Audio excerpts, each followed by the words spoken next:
My name is Sergeant First Class John Adams, and I was awarded the Bronze Star with Valor for my actions in Salman Pak, Iraq in October of 2004. I was in 263 Armored Battalion. We'd be the guys rolling out and clearing, we call it clearing a route to ensure that it was safe. The majority of our missions were conducted on our tanks, but sometimes we'd go out at night in Humvees just looking for the bad guy. For Sergeant First Class John Adams, the woods around his home in Little Marysville, Indiana, are a warm reminder of the endless outdoor afternoons of his childhood. Anything outdoors was what I did. Bird hunting, any kind of hunting, fishing, getting out in the woods and swinging from the trees. But it was television images of the first Gulf War that would inspire this young man to service. I would see these huge tanks rolling across the desert with dust and everything behind them. It was exciting. As a high school senior, unsure of what to do next, John Adams sat down with a recruiter and discussed the opportunities awaiting him in the United States Army. My recruiter, Sergeant Hall, said to me, "Do you want to carry your weapon, or would you like your weapon to carry you?" And it clicked right then.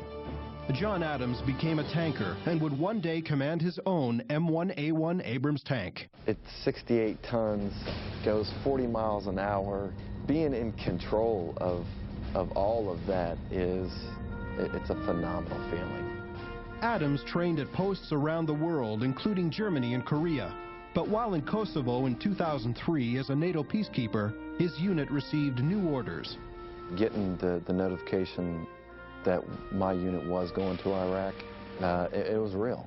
But I knew that we were trained and that we were going in prepared.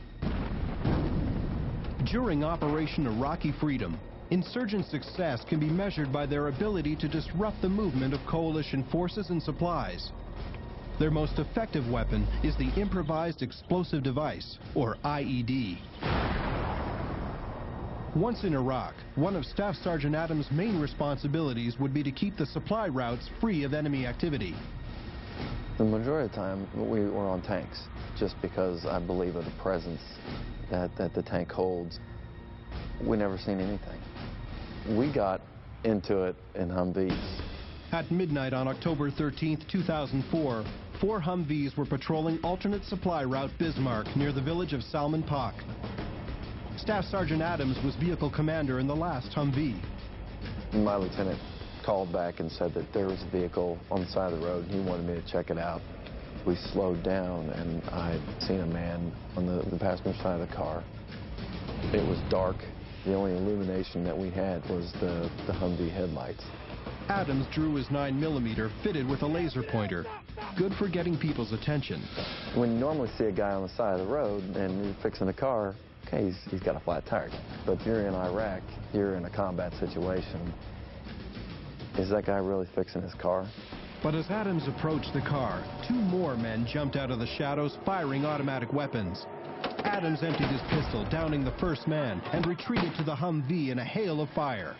As bullets pinged off the vehicle, he radioed for assistance and grabbed his M4 as his driver and gunner returned fire. As the 2 remaining attackers fled into the darkness, Adams carefully approached their vehicle.